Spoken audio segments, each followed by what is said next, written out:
Today we're going to talk about profit and loss. Very popular at the business. Yeah, economics forms the heart of America.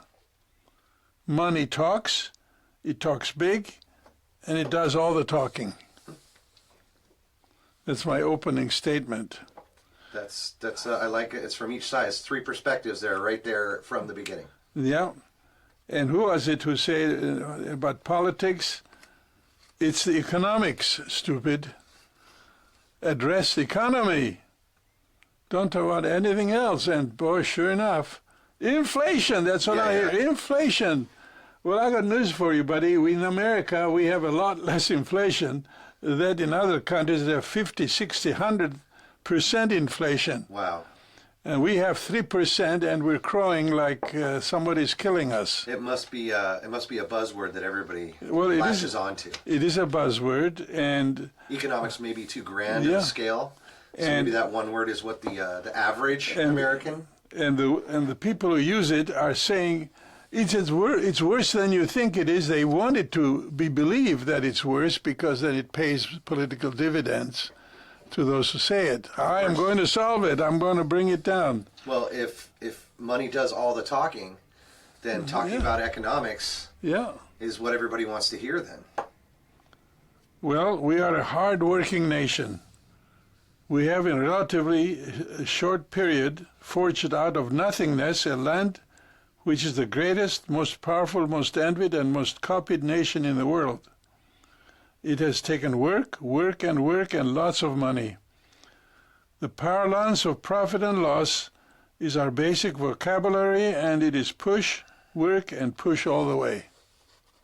By the way, I wrote this 1967. Wow. For me, it was yesterday. It's a lot of push. Literally. Okay. Yesterday. Okay. No, actually. Yesterday. Yeah. So, it's not changing. Well, it's not changing. While those who have bask in the sunshine of their luxury, the have-nots are redoubling their efforts to inherit some of the vast wealth of this nation, seeing in economic power the secret of absolute and complete happiness. So the economy is their concern as well because they would like to improve their lot. After all, someone said, we have to eat. And Jesus said, no, you don't have to eat. What do you mean? Behind eating is a higher question. Why do you want to stay alive? Why do you want to eat? What are you going to do with the energy you have? And the purpose to which you're going to put your resources is of utmost importance. Very true. Because those who politically want more and more and more, unfortunately, they're doing it to not only to make sure that we have what we want, but they have the power they want over those who are their citizens. And so the economic then is used as a powerful tool to prevail over the rest of the country. To prevail over the country. That's to prevail over a country that's being copied. You know, the greatest land and prevalence over that. That's not a small statement. Well, it's they want absolute power. And absolute power corrupts absolutely. Well, this is where we're headed. America is going to come to the point where the one who finds, or those who find absolute power are going to hit a wall. Sooner or later, I don't think I'll be in the world when that happens. But it has happened to others. This is not the first time.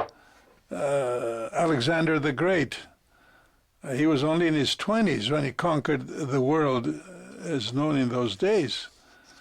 And he died, of all places, in a country like, I think it was in Afghanistan or somewhere near there. He had a disease. He got sick. And he could not control, they could not have the resources or the knowledge to prevent that, and he died. And Jesus said, you fool, tonight your life is going to be taken from you.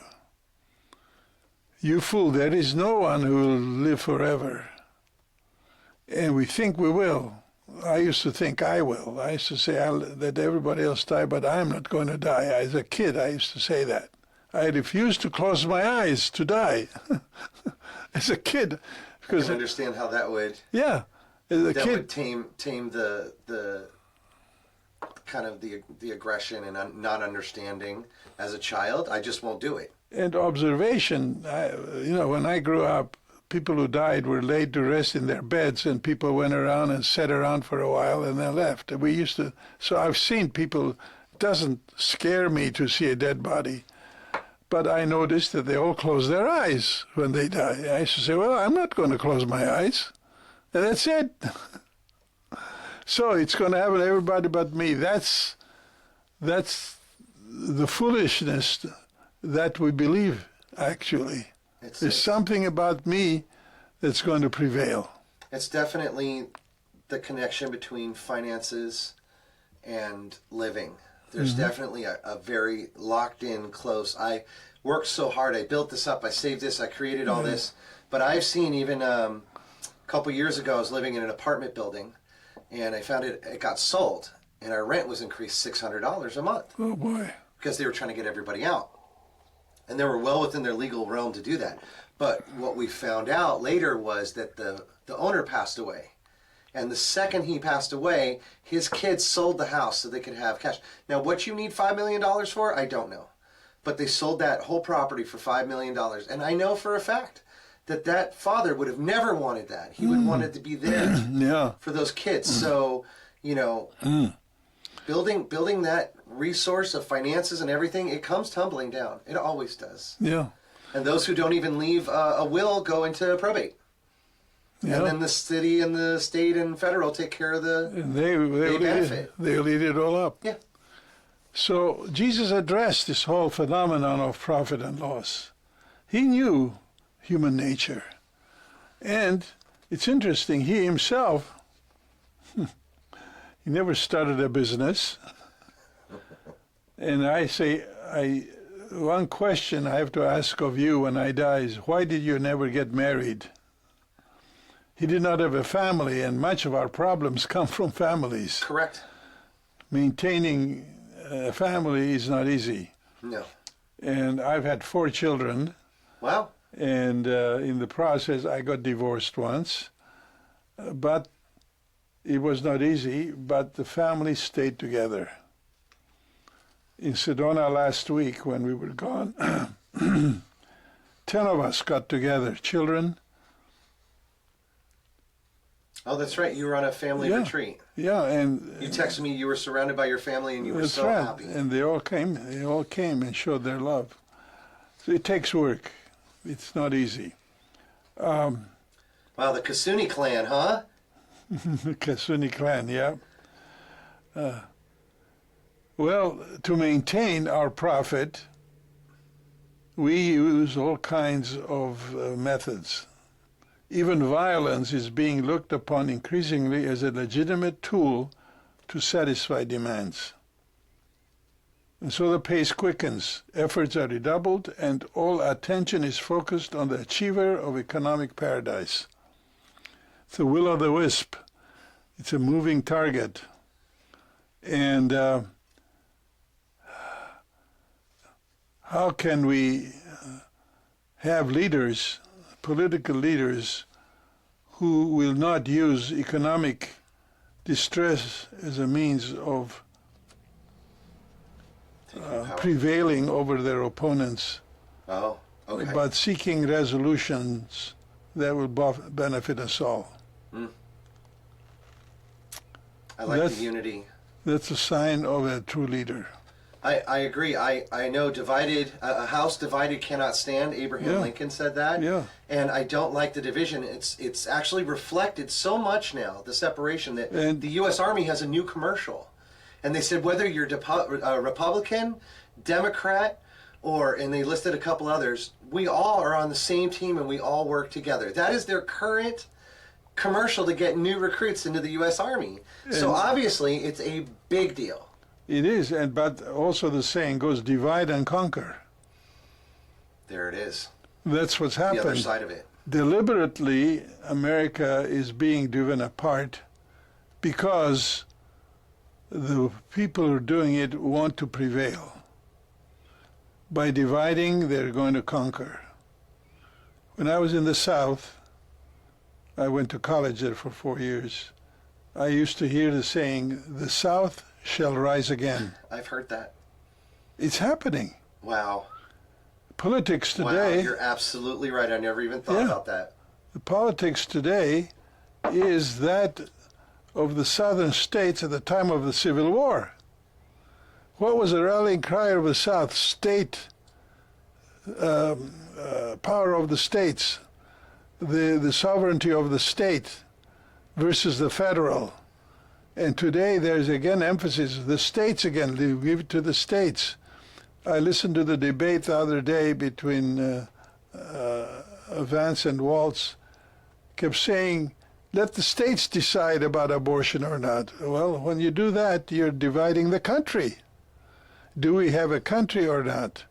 Another saying I hear more lately is we do not have a democracy, we have a constitutional republic. In other words, it's not each vote that will count, it's what the leaders do with it.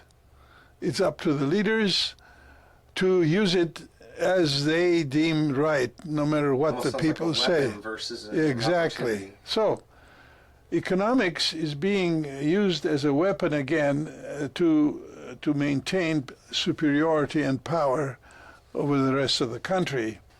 What profit is there if one is to gain the whole world but lose one's soul? Jesus said that. It is the process, in the process of securing economic bliss, we turn into heartless and soulless machines, automatically responding to the stimuli of our environment. What good is it? What difference is there between a multi-million-dollar computer that solves all kinds of intricate problems and the emerging ideal of Americans who live in gold-plated homes? I wrote this in '67. It applies today. And I changed the word. Did you notice? Yes. UNIVAC machine. Yeah, in those days, the UNIVAC filled the whole room. Today, it's in your hand. I know. A memory card. Yeah. Even a memory card was the size of a room in an apartment. And Yeah. now Okay. it's half the size of But a tiny what good pen. it did, and I did not know we were going to have a president who lives in a gold-plated home, but there's a prophetic statement there. Okay? The Bible says of the Romans, claiming to be wise, they became fools. Paul says that in 1 Corinthians. And God said to the fat cat businessman in his dream one night, "You fool, it may very well be that the very image we are trying to create for ourselves will someday be admired as the ultimate in human folly." Boom. That's right to the side, Right. right on the floating ribs. Bam. And when I read it, I said, when did I say that? In '67. Oh, my God. Well, We haven't come that far as humans in And- quite a long time. we're going around in circles, in other words. Or going backwards. Reminds me of my dog. He used to chase his tail, go round and round and round and round. And when are we going to wake up and say, "You fool, we're being what's the word? Manipulated? Not only, but first we are being inoculated to make us insensitive. What's the word? Anyway, to make us think we're progressing, but we're not. It's an We illusion. are caught in a cycle, and You know what they call that nowadays? You know what? Well, not nowadays, but about 20 years ago, 10 years ago, they called it the Matrix. the Matrix. Being plugged into the Matrix. Yeah. So you think you're getting farther, and you think you're getting farther, and you think you're getting farther, and you're not. Yeah, and I think there's a lot of truth to that. Well, my dear friend, I'll see you in 2 weeks. Okay. Or my dear readers, pray for me.